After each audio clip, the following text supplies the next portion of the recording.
Welcome to Sex, Love and Science with Laurie Muratori, clinical psychosexual therapist and relationship expert. This podcast explores sexuality, relationships, and the many facets in between, aiming to normalize sexual conversations, issues that we all face. Let's take the taboo out of sexuality and open up the conversations for a better sexual existence. I would like to begin by acknowledging the traditional owners of the land on which we are meeting today, the Wurundjeri people of the Kulin Nation. I pay my respects to their elders, past, present, and emerging. Today's guest is Dr. Linda Kirkman. Linda is a colleague of mine who I think I've known for close to a decade now. Is that what you'd say, Linda? Almost? A bit longer? Wow. Oh, not surprised. Yeah. Linda's a fellow sexologist, also accredited with the SAS organization that we're a part of and located in Bendigo. And today we're going to be talking about sexuality and aging. Thank you for joining me, Linda. My pleasure. So how long have you, I think in one of your talks, I remember you saying that you've been counseling for about 30 years. More than that, yeah. My first counselling training was with the Australian Breastfeeding Association as a breastfeeding counsellor. And I think I qualified in 1988. Suffice to say, Linda, you're well qualified in the counselling realm. Yes, yeah. Well, the reason why I wanted to chat to you particularly is because I know that your PhD was around sexuality and aging. And correct me if I'm wrong, it was about friends with benefits in the baby boomers demographic. Is that right? Yeah. Yeah, people in their 50s and 60s who lived out of metropolitan areas and who had a friends with benefits relationship, which I identified as having being friends, having a sexual relationships, not seeing themselves as a couple, not sharing finances or accommodation. And I'd imagine the general population don't think about this demographic having friends with benefits. When I first set up the topic, my supervisor said, "Oh, you'll never get any participants." And I had no trouble getting participants. There we go. I sent out one tweet. It was back in the days when Twitter was a friendly place. I sent out one tweet. The local radio station saw it and said, "Come in for an interview." They did an interview. And from that interview, I got my first few participants. That's awesome. So all right. So cool. In a nutshell, what key takeaways did you find? Oh, the first one, people having the best sex of their lives. That was pretty cool. That's I wanted yeah. So people were finding intimacy with independence. And I wanted to find out three things, because my PhD was in public health. So I wanted to find out the influence of the relationship on people's well-being, their access to health services for sexual health, and their STI protection activities, prevention activities. And yeah, people having the best sex of their lives, that sense that all but one person said that, I think I had 21 interviewees. I thought I had in-depth questionnaire. I'm a qualitative researcher. One person, all but one, said the relationship had been really good for their well-being. And the one who said no, she said, "Oh, yeah." And then, actually, no, it didn't. I was the one doing everything for them and didn't even realize until we had the interview that actually hadn't been so good. And they later thanked me for the opportunity to reflect. But everybody else found that often their own sexual debut or early relationships hadn't been really satisfying, and that as an older adult, once they're in their 50s or 60s, being able to explore other relationships where they could still be independent but explore sexuality. Some people found a partner who was really open to sexual exploration and helping them to learn about what they liked and give them great experiences. Other people just it was great to have someone they could go off to the opera or a festival or out to dinner with and have some fun and still just go home and not have to deal with picking someone else's laundry off the floor. Yeah.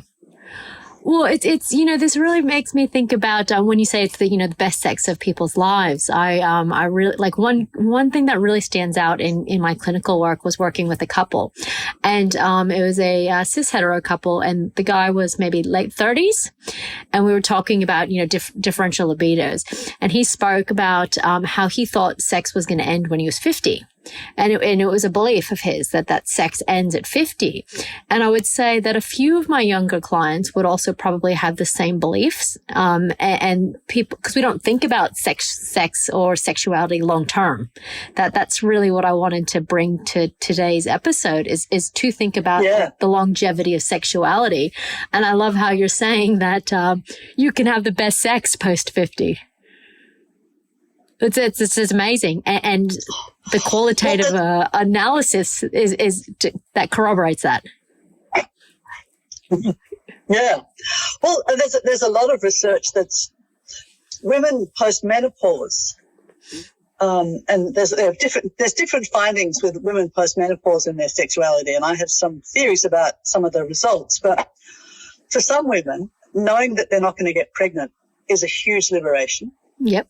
That's one anxiety around sex that's taken away. For other people for whom I suspect their sex lives have not been particularly enjoyable for whatever reason, being menopausal and being able to use that as an excuse, shop shut, don't want it anymore, there's another factor. But and I think it's a bit sad for everybody, it was not a well-known term. And I remember I'd given a lecture at uni and I'd happened to mention what I was doing for my PhD. And this woman in probably her early 30s said to me afterwards, I didn't know that existed. That's exactly what I want in my life.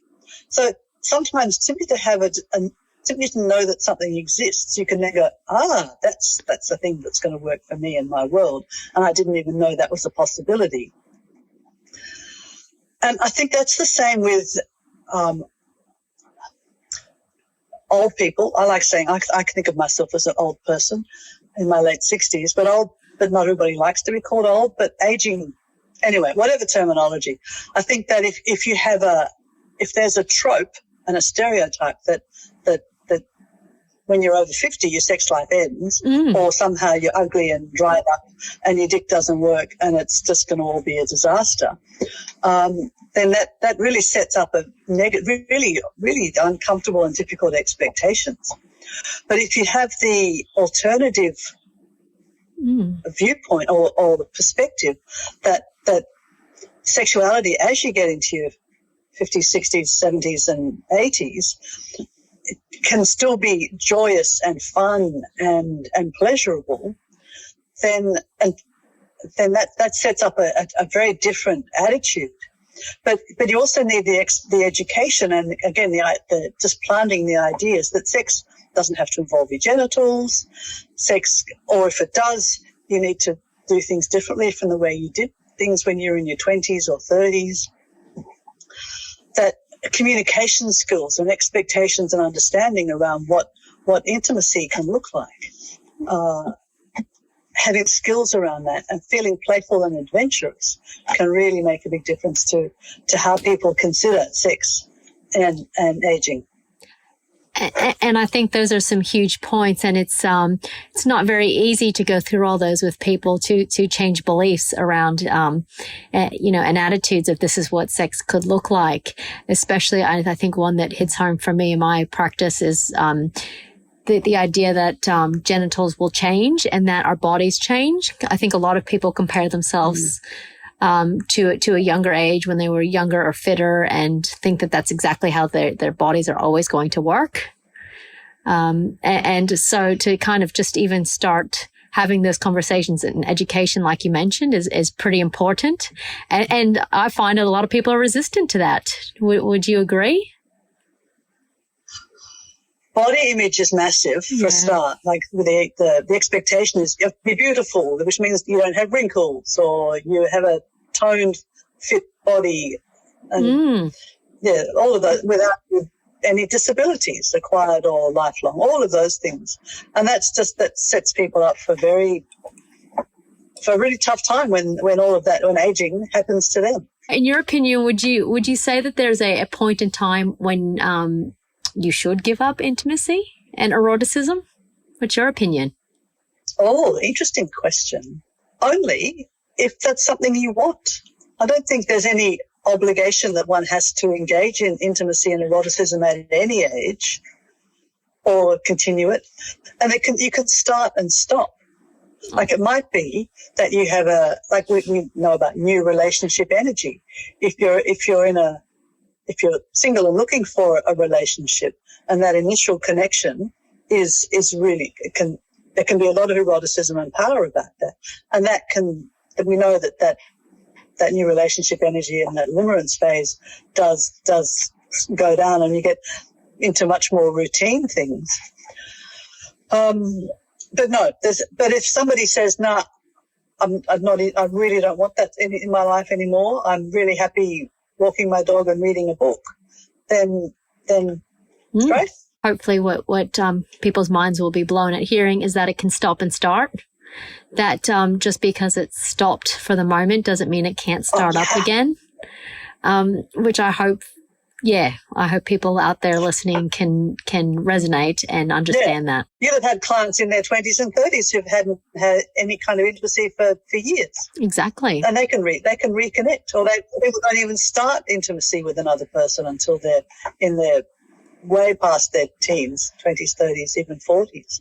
And I think it's important that we don't pathologize that or see them as somehow flawed because they haven't had a relationship. But the key thing is that when they're ready and when there's an opportunity and the confidence to take themselves, that they're worthwhile and that they know they can have sensual experiences, and it's fun to share them with other people and to take yourself out there and do that. It's really awesome. Yeah, I agree. And I think what you're highlighting too is how much society could be blamed for giving everybody the wrong ideas of, like you said, people who don't think they can reinvent their life or, get into new sexual relationships post 50, 60, and people who think they're flawed because they're just getting into the first relationship at 30, because it's this idea of when we're supposed to hit milestones at particular ages. And sexuality, I think there is a large portion of people who have beliefs according to that public timeline. Yeah. No, let's give that timeline the flick. Yeah, exactly. Because all it does is it sets up unrealistic expectations of behaviours, which might be the expectation of behaviour that you're going to be alone and not having pleasure and connection. One other thing that whenever I talk about aging and sexuality, or sex and old people, is that it might not be until someone's in their 50s, 60s, 70s, or even older, that they are able to fully claim their actual sexuality or gender identity. Because so many people, now as much as decades ago, are socialized into the heteronormative model that you're expected to be your assigned gender at birth, and that's the gender you're meant to stick with. And the expectation is that you'll be attracted to the gender is binary and you'll be attracted to the opposite. And we know that those things aren't true. Well, not for everybody. Some people are totally happy with the body they're born into and the expected sexual relationships that they're meant to have. But other people, and including some of my PhD participants, got married and had children and did what was expected of them, and they were really miserable. And it wasn't until they were in later life when those relationships, those marriages ended, that they were then able to go, well, who am I and what do I want? And quite often it was not what they've been socialized to expect. I think it's really important to give permission and hold space for that, for people who want to step into non-mainstream genders and sexualities. Correct. Well, and even just lift that, even if you are cis and hetero, that doesn't have to be an expectation. Like there is no expectation when it comes to sexuality at all. And we are who we are. We like what we like. And, you know, I think what also I really like hearing is circling back to what you just said to the beginning of is that, what you found is that people embraced independence and intimacy together. Because I don't know about you, but in a lot of the couples that I see, they have this really form of connection, right? So there's this togetherness, this relational approach that they equate to intimacy. So it's really kind of flipping that a little bit, saying, well, with independence and embracing your sexuality and feeling more authentic in yourself, that increases your sexuality when you really know who you are. Yes. Yeah, really good way of putting that. That's so powerful for so many people. I'm so pleased that student in that lecture said, I didn't know that existed and now I want it. Because that just, I think it's so important to say that, hey, these things exist and you can ask for what you want. I can't say that you can have what you want, but you can certainly start to ask for it. Well, yes, it's much easier to be mainstream, to be cisgendered, heterosexual, and if you're looking for a partner, because the pool of potential people or partners, the pool is much larger. But there will be somebody out there who is right for you. And I wonder what kind of sex that student is having at the moment, or has had since 2009. I wonder what she's gotten up to and how many friends with benefits. That would be pretty cool to reconnect. It would be fun to find out. Yeah. Yeah. So, Linda, thinking about, I guess, just sexuality and aging and, you know, how we speak about pleasure and how it's so important, what considerations would you give to people to think about to enhance pleasure, to enhance eroticism, you know, as we all age? I'm drawing on the work of two different people who are well known in the field, both of them American as it happens. So I'll just flow through from what we've been talking on with the general bigger picture with the work of Dana Menard and Peggy Kleinplatz. A lot of people have heard about Peggy Kleinplatz, who was the PhD supervisor with Dana Menard, and their work is called Magnificent Sex. And I think they studied 30 couples, and they deliberately tried to find people who were conservative. They went to churches and retirement homes, and they were aged between their 60s and their 80s. And they sought out people who were still having great sex in their long-term relationships. And they came up with three things. Be in the moment with each other, so be present here and now. Be in synchronization with each other, so like just tuning into where the other person is at. And authenticity, so to know yourself and allow yourself to be seen. I think all of those things work at any age, but certainly that's it. And some of those qualities are not something that everybody has been expected to do or knows how to do. So you can, like, just that being in the moment or tuning into another person can be something you need to learn. They also found out of those 30 couples from conservative places, half of them were monogamous, and half of them actually found their joy in either being poly or having ethical non-monogamous relationships, which was really surprising to the researchers. That's surprising to me. All right, so they went through churches and conservative communities in America. Wow, and so 50 to 70. 60 to 70. 60 to 80. 60 to 80. 60 to 80 are still consensual non-monogamous and enjoying their sex life. Yeah. Oh, yeah. Well, because I, one of the more special areas that I work with is older people, not entirely my caseload, but yeah, I mean, just the stories I hear about what people are getting up to in their 50s and 60s. And 70s. Yeah, there's no conservative stereotypes like there's no default conservative stereotype. People are having amazing fun in quite diverse ways. How liberating is that to hear, right? I guess that I hope that my client who thought sex changed gets to hear that. So that's the work of Peggy Kleinplatz, and she does a lot of work at that. And I think the two of them have a shared book called Magnificent Sex. Okay. If anybody's interested.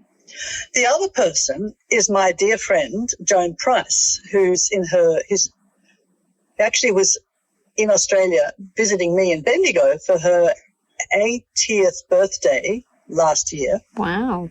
Last year, whenever it was. Might have been this year, I forget. Recently, relatively, in the last few months. 80th birthday. But Joan and her partner had their 80th within a week, so they had this big trip overseas to Australia. And Joan is known as the guru of senior sex. Dan Savage invites her on to talk about senior sex on the Savage Lovecast, which I think is amazing. In fact, she was on last week. And the thing that Joan says, right, it's more about just the practical aspects of a relationship, of sexual intimacy, is about, so I'm taking this from Joan. Yes.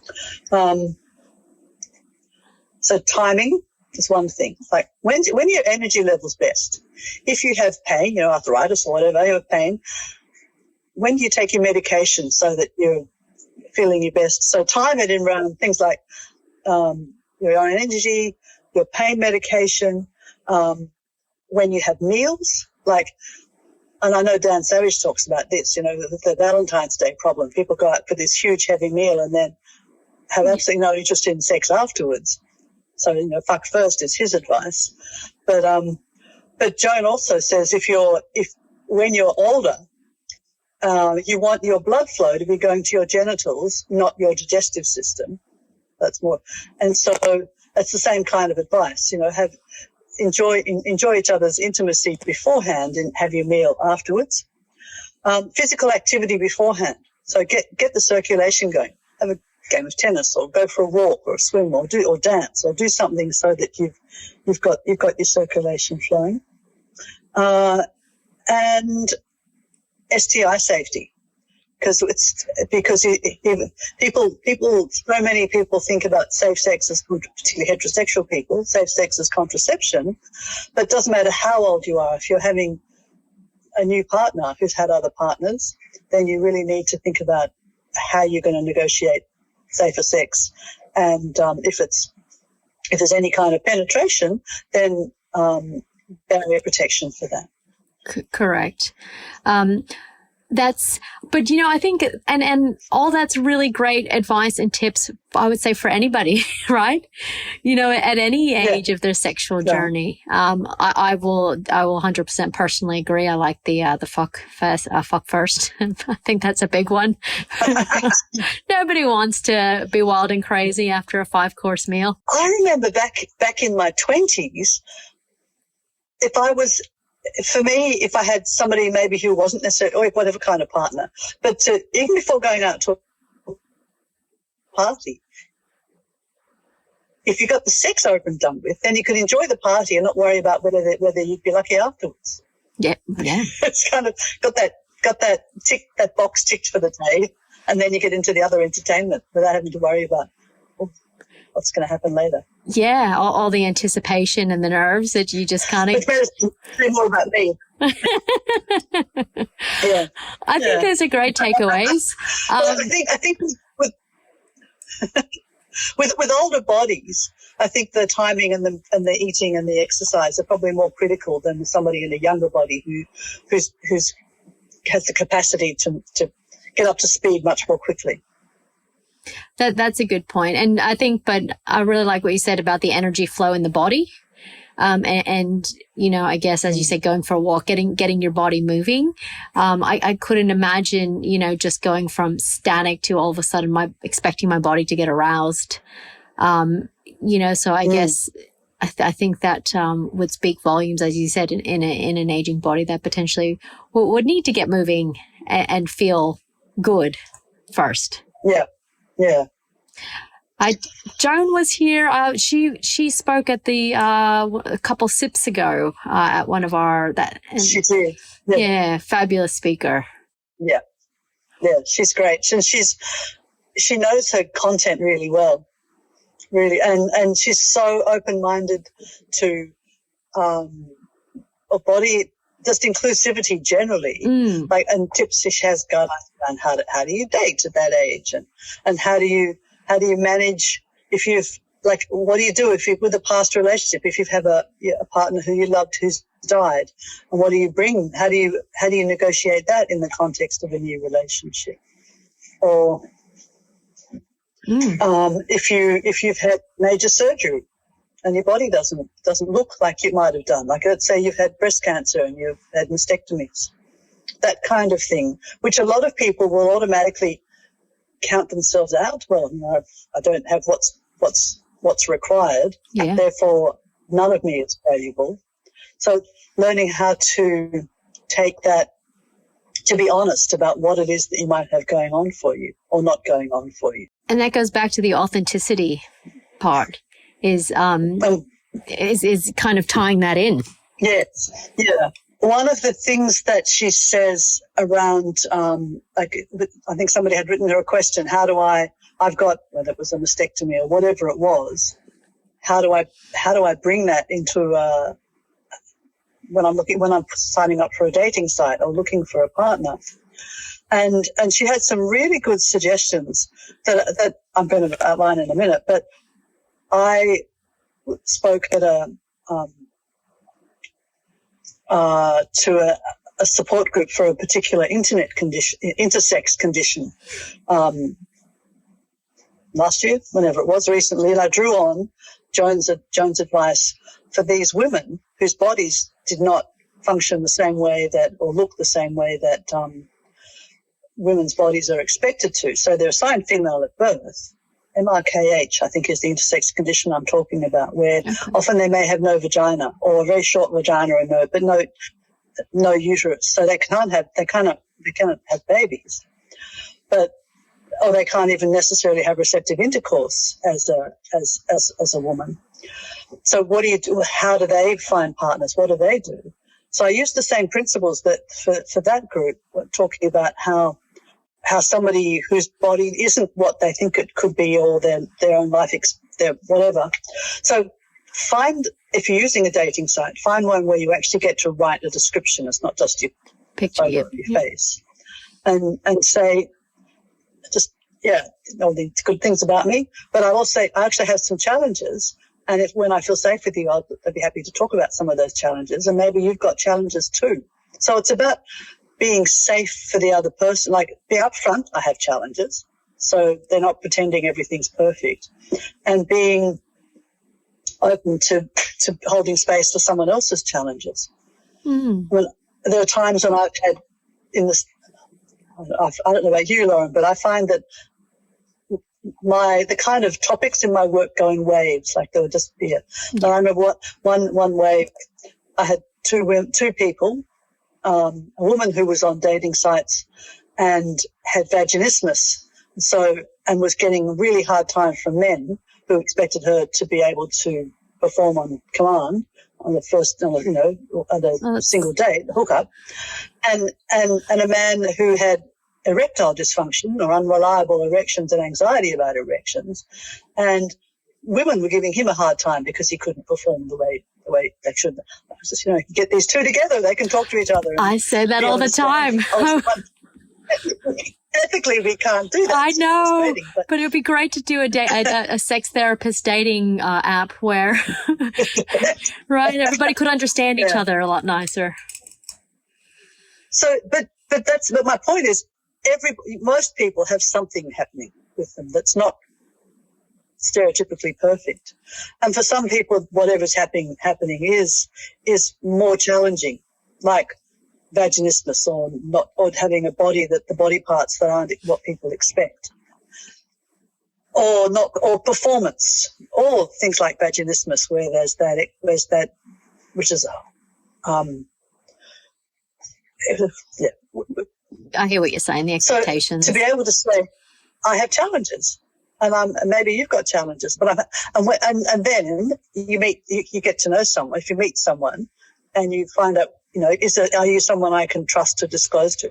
Because that's also the next step. You don't want to instantly leap to these are all my deficits. You go, hey, we like the same films, or we're both into this activity, or really you're a I learned a new word yesterday. You're a ferroequinophile. People who like trains. Oh, I don't know that one. Ferroequine. So the trains are often besides me, my neurodivergent brain go off on a tangent. That's okay. Trains are initially called iron horse. So ferro, which is iron, and equine horse. See? So maybe everybody's into Latin roots or train spotting or doing crossword puzzles, or find out what you've got in common and what you like. And there may be nothing in common. You may discover that you're completely politically opposed, and that would not be okay. So that you have politically opposite beliefs. So you're not going to bother going to talk to that person about your deep vulnerability about what's going on with your body. But so that's just about taking the time and waiting until you feel safe.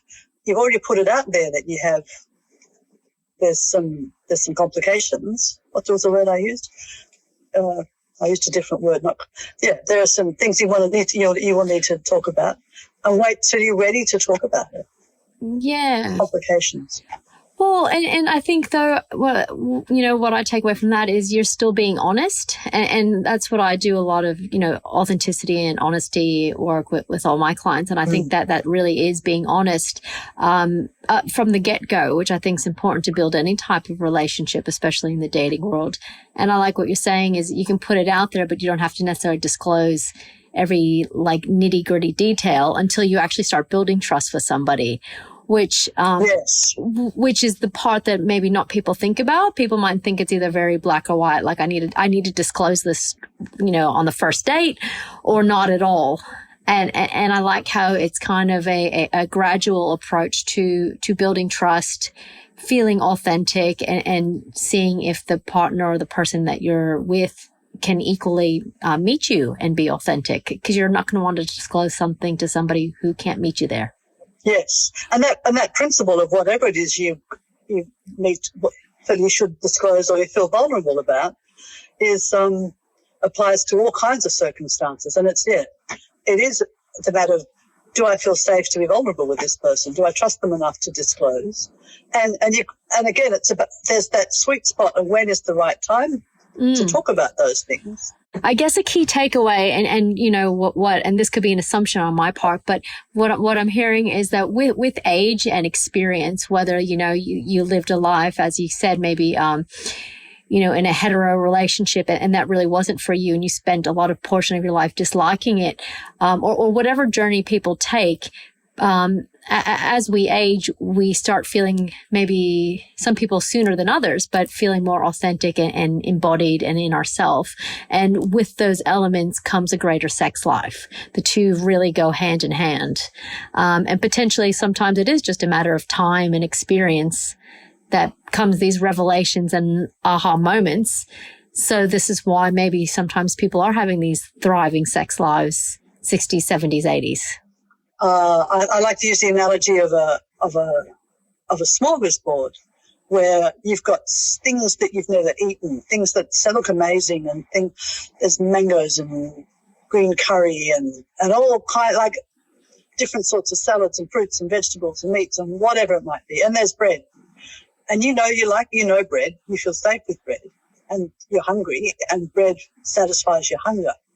So all you do is stick to bread, and meanwhile you miss out on experimenting and testing out all the other things that might give you the most amazing, pleasurable experience and joy.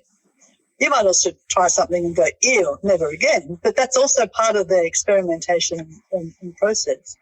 I think it's being open to seeking resources, like you, for example. It maybe pleasure and sexuality don't have to be about my genitals. What about intimacy and connection and erotic touch and sensual touch and feeling and laughing and play and just having a really good time that doesn't necessarily have to orgasms may come, they may not, they're not necessarily a goal, but you're exploring sensuality and sexuality in ways you've never done it before, using the body you have, and as you said, the maturity and the skills and the sometimes the confidence, or maybe even the security of a long-term relationship, that you've got things to build on.